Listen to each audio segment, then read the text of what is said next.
کیا آپ نے کبھی سوچا ہے کہ اگر جدید سائنسدانوں کے پاس وہی علم ہوتا جو صدیوں پہلے مسلمان سائنسدانوں نے دریافت کیا تھا تو دنیا کیسی ہوتی؟ مگر ٹھہریے، وہ علم آخر گیا کہاں؟ وہ ایجادات، وہ فارمولے، وہ دریافتیں، سب کے سب غائب۔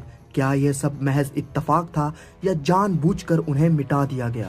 ذرا سوچیں، ایک شخص جو صدیوں پہلے خلا کے راز جانتا تھا، اس کا نام تک باقی نہیں رہا۔ ایک دماغ جس نے جدید میڈیکل سائنس کی بنیاد رکھی مگر آج کوئی اسے یاد نہیں کرتا۔ ذرا تصور کریں، یہ وہ دور ہے جب یورپ تاریکی میں ڈوبا ہوا تھا مگر مشرق میں مسلم دنیا میں علم کا ایسا سورج چمک رہا تھا جو ہر طرف روشنی بکھیر رہا تھا۔ بغداد، قرطبہ، دمشق یہ صرف شہر نہیں بلکہ علم و حکمت کے قلعے تھے جہاں سائنسدانوں، فلسفیوں اور ماہرین فلکیات کی محفلیں جمی رہتی تھیں۔ ابن الہیثم، جابر بن حیان، الرازی، ابن سینا، یہ وہ نام تھے جو علم کی دنیا میں انقلاب برپا کر رہے تھے، مگر پھر اچانک سب ختم ہو گیا۔ 1258 میں ہلاکو خان کے لشکر نے بغداد میں ہزاروں کتابیں، صدیوں کی تحقیق سب دریا میں بہا دیں۔ کہا جاتا ہے کہ حملے کے بعد کئی دنوں تک دریائے دجلہ کا پانی سیاہ رہا۔ یہ کہانی صرف بغداد تک محدود نہیں تھی، اندلس میں قرطبہ اور غرناطہ کی لائبریریاں بھی جلا دی گئیں۔ جب اسپین میں مسلمانوں کی حکمرانی ختم ہوئی تو ہزاروں کتابیں نظر آتش کر دی گئیں اور کئی سائنسدان یا تو مار دیے گئے یا ہمیشہ کے لیے خاموش کر دیے گئے، اور سب سے پر اسرار بات، کئی سائنسی ایجادات جو مسلمان سائنسدانوں نے ایجاد کی تھیں، صدیوں بعد وہ یورپ میں دوبارہ دریافت ہوئیں۔ مسلمان سائنسدانوں کے نظریات، ایجادات اور دریافتیں چوری کی گئیں۔ البیرونی نے زمین کی کشش اور گردش پر تحقیق کی تھی مگر یہ تصور بعد میں نیوٹن کے نام سے منسوب کر دیا گیا۔ ابن الہیثم کی آپٹکس کی تحقیق کو بعد میں راجر بیکن اور جوہانس کیپلر کے نام سے منسوب کر دیا گیا۔ جابر بن حیان کو فادر آف کیمسٹری کہا جاتا ہے لیکن مغرب میں رابرٹ بوئل اور البرٹ میگنس کے نام سے منسوب کر دیا گیا۔ الرازی نے چیچک اور خسرہ کی تشخیص، الکلی کا تصور اور جراثیم کے خلاف ادویات پر کام کیا۔ مغرب میں پاراسلیسس کو الکلی کا موجد کہا گیا جبکہ لوئس پاسچر کو جراثیم کے خلاف ویکسین بنانے کا کریڈٹ ملا، حالانکہ یہ تحقیق الرازی نے کی تھی۔ ابن سینا کی طب پر تحقیق کو ولیم ہاروی کے نام سے منسوب کر دیا گیا۔ الخوارزمی نے الجبرا اور جدید نومیریکل سسٹم پر کام کیا، لیکن فیبوناچی کو یورپ میں نومیریکل سسٹم کا موجد کہا گیا، حالانکہ وہ الخوارزمی کی تحقیق پر مبنی تھا۔ یورپ میں نکولس کوپر نیکس نے التوسی کے توسی کپل ماڈل کو بنیاد بنا کر ہیلیو سینٹرک ماڈل کی تشکیل کی، لیکن التوسی کا ذکر تک نہیں کیا گیا۔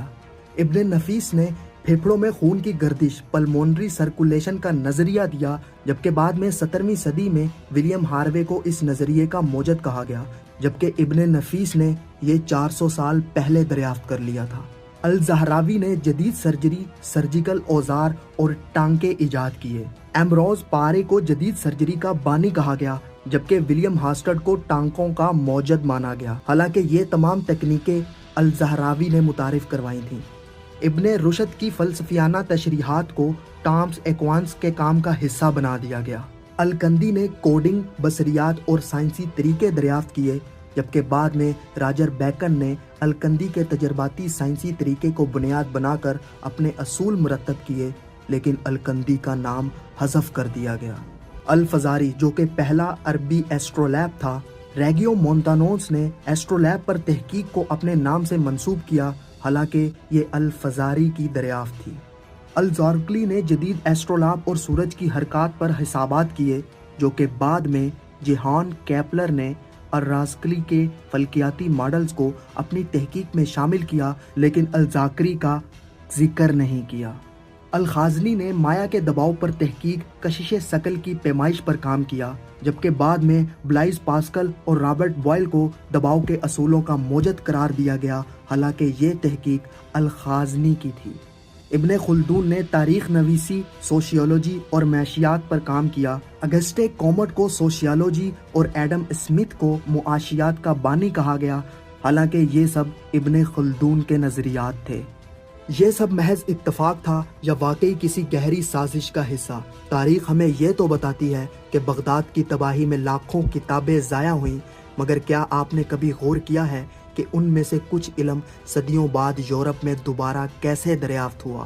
کیا واقعی وہ تمام کتابیں ضائع کر دی گئی تھیں یا کچھ مخصوص ہاتھوں میں پہنچا دی گئی تھیں۔ اور یہ تو صرف علم کی چوری تھی، اصل سوال تو یہ ہے کہ مسلمان سائنسدان خود کہاں گئے؟ ابن الرشد، الرازی، جابر بن حیان جیسے دماغ صدیوں تک تحقیق کر رہے تھے، مگر ان کے بعد آنے والے مسلمان سائنسدانوں کی فہرست اتنی مختصر کیوں ہو گئی؟ کیا مسلمانوں نے اچانک علم میں دلچسپی لینا چھوڑ دی یا انہیں تحقیق کرنے سے روک دیا گیا؟ یہ وہ سوالات ہیں جن کا جواب آج بھی ایک معمہ ہے اور شاید ہمیشہ رہے گا۔ یہ سب ایک منظم منصوبے کا حصہ تھا۔ بغداد اور اندلس میں لائبریریاں صرف جنگ کا شکار نہیں ہوئیں بلکہ خاص طور پر نشانہ بنایا گیا۔ کیا واقعی علم ضائع ہوا تھا یا خفیہ طور پر یورپ منتقل کر دیا گیا تھا؟ کچھ مورخین کہتے ہیں کہ مسلم دنیا میں ایسے گروہ موجود تھے جو سائنس کو خطرہ سمجھتے تھے۔ کیا کچھ طاقتوں نے جان بوجھ کر مسلمان سائنسدانوں کو خاموش کیا؟ سوال تو بہت ہیں مگر جوابات آج بھی دھند میں گم ہیں۔ تو آخر حقیقت کیا ہے؟ کیا یہ سب صرف جنگ اور تاریخ کا ایک عام سا حصہ تھا یا واقعی ایک منظم منصوبہ؟ کیا مسلمان سائنسدانوں کے ساتھ ناانصافی ہوئی یا پھر علم کا زوال کسی قدرتی عمل کا نتیجہ تھا؟ آپ کے خیال میں سچ کیا ہے؟ اپنی رائے کومنٹس میں ضرور دیں اور میری یہ ویڈیو آپ سیو کر لیں اور اپنے آنے والی نسلوں کو ضرور بتانا کہ سائنس کی اتنی ترقی دراصل مسلمانوں کی ہی مرہون منت ہے۔